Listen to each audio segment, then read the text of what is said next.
That's important to understand why there's so much resentment towards Western destabilization in the country, even if they hate the Ayatollah, okay? I know that there's a lot of extra attention and extra eyeballs on this process right now because people are confused, and I wanted to give them like a quick refresher, quick background on this history. America and England destabilized Iran initially because Iran democratically elected a moderate social democrat who wanted to basically keep their own oil, to have sovereignty over their own oil. And England, instead of turning around and saying, all right, you know what, British Petroleum, we are going to play ball. This is your oil after all. We'll, design a 50-50 split for the revenue. Instead of saying 50-50 revenue split seems like a good idea, that's fair, fair is fair, right? They said, no, we're only going to give you 10% of the revenue still. How dare you do this? And then they implemented a coup.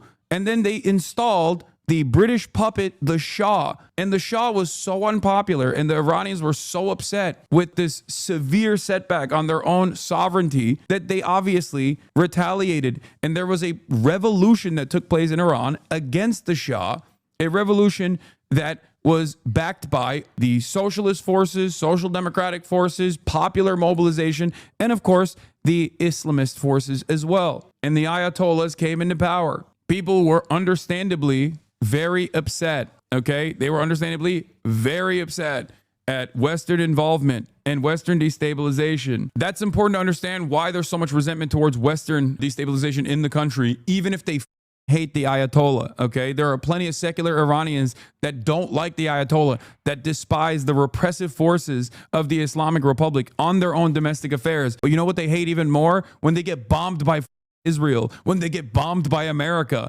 when they are fearful that they're going to be pushed into war. Okay, no matter how many diaspora Iranians that say, I am Persian and I love the Shah, please put the Shah in charge. Iranians in Iran that's not like that popular of a sentiment. Does it exist in Iran as well? Of course that kind of sentiment exists in Iran as well. It's just nowhere near as overwhelmingly popular as it does here in the West. There are royalists in Iran as well. There were royalists initially in Iran as well. The CIA activated them and used them to put the Shah in charge initially. In any case, my point is that is the reason why America's actions and Israel's actions against Iran is most likely galvanizing and drawing up more support for the current repressive regime, okay? And their repression is negligible in this situation. Obviously, they see what's gone on in Gaza and they don't want that to happen to Tehran. Are you kidding me? Who the would want that?